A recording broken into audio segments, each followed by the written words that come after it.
شیخ ناصر الدین البانی، اچھا ہے وہ بھی آئنسٹائن سن میرے یار، کسی مدرسے سے نہیں پڑھے ہوئے، گھڑی ساز تھے، کہتے ڈگری لے کے آؤ، بھائی ڈگری تو مولویوں کی ضرورت ہوتی ہے، شیخ البانی کے پاس بھی کوئی ڈگری نہیں تھی۔ شیخ ناصر الدین البانی میری طرح وہ بھی آئنسٹائن تھے، کسی مدرسے سے پڑھے نہیں تھے۔ دوستو اس کو کہتے ہیں اپنے منہ میاں مٹھو بننا، کہ میں کون ہوں جی؟ آئنسٹائن ہوں، وہ بھی میری طرح آئنسٹائن تھے۔ مسلمانوں کو مسلمانوں پر فخر ہوتا ہے کہ یہ اس وقت کے امام جلال الدین سیوطی ہیں، یہ غزالی زماں ہیں، یہ شیخ سرہندی ہیں، یہ محقق دورہ ہیں، یہ اس وقت کے امام بخاری ہیں، یہ اس وقت کے نائب امام اعظم ہیں، ابو حنیفہ رحمۃ اللہ علیہم ہیں۔ تو اب یہ کہتا ہے کہ یہ میں آئنسٹائن ہوں، میری طرح وہ بھی آئنسٹائن تھے۔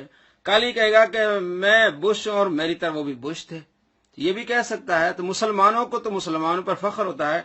اب اللہ جانے یہ کس نسل سے ہیں کہ ان کو انگریزوں پر فخر ہے کہ میری طرح وہ بھی آئنسٹائن تھے۔ شیخ ناصر الدین البانی یہ اہل سنت کے امام ہیں، اور آج کی ڈیٹ تک تو امام ہی ہیں۔ بعد میں کوئی ان کو خارج کر دے تو وہ، ویسے تو اب وہ اتنے بڑے ہو چکے ہیں کہ نہ تو اب شیخ زبیر صاحب سے کوئی جان چھڑا سکتا ہے، نہ شیخ البانی سے، وہ پرسنالٹیز اتنی بڑی ہو چکی ہیں۔ شیخ زبیر زئی اور شیخ البانی اس سے اب کوئی جان نہیں چھوڑا سکتا، یہ اب امام ایسے بن گئے ہیں۔ دوستو یہ ایک دوسرے کی جان چھوڑ دیں تو بڑی بات ہے۔ شیخ زبیر زئی اور شیخ البانی نے مشکات المصابیح کی احادیث پر حکم لگایا ہے کہ یہ حدیث صحیح ہے، یہ حدیث ضعیف ہے، یہ حدیث حسن ہے، یہ حدیث حسن لغیری ہے۔ آپ حیران ہوں گے کہ ایک کہتا کہ یہ حدیث صحیح ہے، دوسرا کہتا یہ حدیث ضعیف ہے، وہی حدیث ہے، وہی راوی ہیں۔ اب ایک کہتا ہے کہ حدیث صحیح ہے، دوسرا کہتا ہے حدیث ضعیف ہے۔ اب آپ خود اندازہ لگائیں کہ جو گھڑی ساز ہیں ان کا یہ علم ہے کہ ایک کہتا ہے کہ حدیث صحیح ہے، دوسرا کہتا ہے حدیث ضعیف ہے۔ 10 مثالیں میں دوں گا شیخ البانی کہ شیخ البانی نے احادیث کو صحیح کہا ہے، اور انہی احادیث کو شیخ زبیر زئی نے غلط کہا ہے، ضعیف کہا ہے۔ اور پھر 10 مثالیں دوں گا، میں بتاؤں گا، نمبرنگ نہیں بتاؤں گا کہ شیخ البانی نے ان احادیث کو ضعیف کہا ہے، اور انہی احادیث کو شیخ زبیر زئی نے ان کو صحیح کہا ہے۔ اب آپ یہ ہیں آئنسٹائن۔ آئنسٹائن تو وہ تھا جس نے پڑھا تھا، کالج میں پڑھا تھا، یونیورسٹی میں پڑھا تھا۔ یہ کیسے آئنسٹائن ہے کہ کسی مدرسے میں نہیں پڑھا؟ اب تشبیہ کیسے دے رہے ہیں آئنسٹائن کی؟ وہ تو تشبیہ نہیں بنتی۔ آئنسٹائن نے تو پڑھا تھا، کالج اور یونیورسٹی میں پڑھ کے پھر اس نے تجربے کیے تھے۔ اب انہوں نے کیا تجربے کیے؟ کچھ نہیں پڑھا، کسی عالم کے پاس نہیں پڑھا، کسی مدرسے میں نہیں پڑھا، کسی ادارے میں نہیں پڑھا۔ اب وہ احادیث پر حکم لگاتے۔ اب میں آپ کو بتاتا ہوں، مشکات المصابیح میں 10 احادیث بتاؤں گا جس میں شیخ البانی نے ان احادیث کو صحیح کہا ہے اور شیخ زبیر زئی نے ان احادیث کو ضعیف کہا ہے۔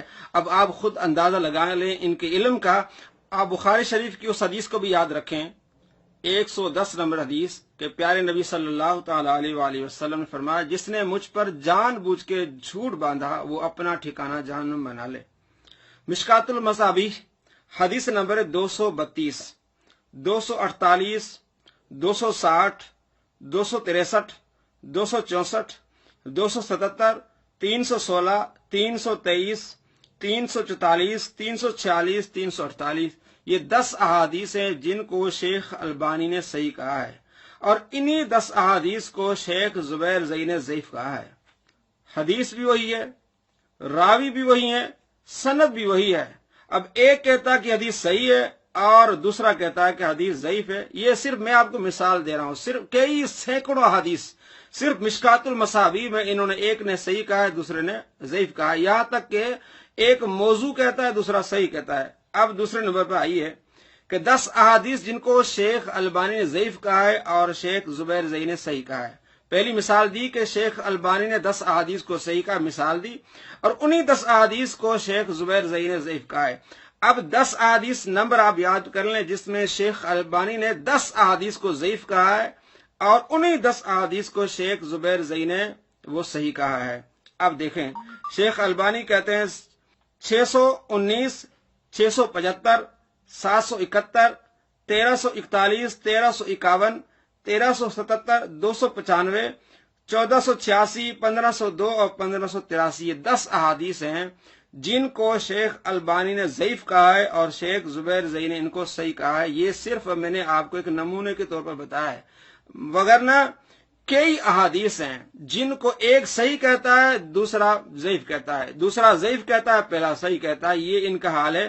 جب ایسے لوگ گھڑی ساز، پلمبر، نیلے پہ دیلا، ایسے لوگ احادیث کے پر حکم لگائیں گے تو احادیث کا یہ حال بنا لیں گے کہ ایک صحیح کہے گا دوسرا ضعیف کہے گا. حدیث وہی ہے. تو کیا معلوم نہیں ہے جو آئنسٹائن جس کو آپ نے بنایا ہے کہ اسی کو پتا نہیں کہ اس میں راوی کمزور ہے، دوسرا اس کو ضعیف کہہ رہا ہے اور یہ صحیح کہہ رہا ہے، اور دوسرے کو کیا پتا نہیں کہ شیخ البانی نے اس کو صحیح کہا اور یہ اس کو ضعیف کر رہا ہے. میرے دوستو یہ ہے ان کا حال. انہی کے پیچھے چل کے مرزا محمد علی احادیث کو ضعیف کہتا ہے، اور کئی احادیث جو صحیح ہوتی ہیں، امام ذہبی کہتے ہیں حدیث صحیح ہے، امام حاکم کہتے ہیں حدیث صحیح ہے، امام ترمذی کہتے ہیں حدیث صحیح، امام دارقطنی کہتے ہیں حدیث صحیح ہے، لیکن یہ صاحب کہتے ہیں نہیں جی حدیث ضعیف ہے.